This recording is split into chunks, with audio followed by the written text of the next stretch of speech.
আমার দেখা এবং পরিচিত একটি জঘন্য মহিলা আছে, যেমন দেখতে ভয়ানক তেমনি মারাত্মক এবং খুবই ভয়ঙ্কর। এই মহিলা নিজের স্বামীর হাতে দুটো চুড়ি পরে বসিয়ে রেখেছে। স্বামীকে যা বলে স্বামী তাই শোনে, উঠে আর বসে। নিজের আপন ভাইয়ের সাথে সম্পর্ক রাখেনি, নিজের মাকে অন্যের বাড়ি ফেলে রেখেছে, তাকে দেখাশোনা করতে দেয় না, তাকে দেখতে দেয় না, তাকে কিছু দিতে দেয় না। এবং এই মহিলার সবচেয়ে বড় শত্রু হচ্ছে ছেলের বউ।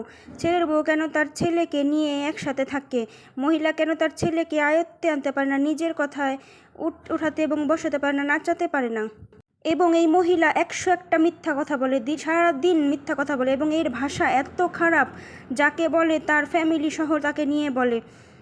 ও আরেকটি কথা, এই মহিলার ব্যাকগ্রাউন্ড কিন্তু একেবারেই জঘন্য এবং একেবারেই অশিক্ষিত। অশিক্ষিত হলে মানুষের একটা পারিবারিক শিক্ষা থাকে, এই মহিলার তাও নেই। তাহলে আপনারাই বলুন এই মহিলার শাস্তি কী হতে পারে? দুনিয়াতে যেমন এই মহিলার কোথাও স্থান নেই, আখিরাতেও এই মহিলার কোথাও স্থান হবে না। এই ভয়ানক মহিলা দিন শেষে একদমই একা, এর পাশে কেউই নেই, কেউ থাকবেও না কখনো। আর সবচেয়ে আরেকটি বিষয় হচ্ছে, মহিলা হচ্ছে একটি কুফরি মহিলা, প্রতিনিয়ত কুফরি করে যেমন স্বামীকে নাচাচ্ছে তেমন অন্যেরও ক্ষতি করছে।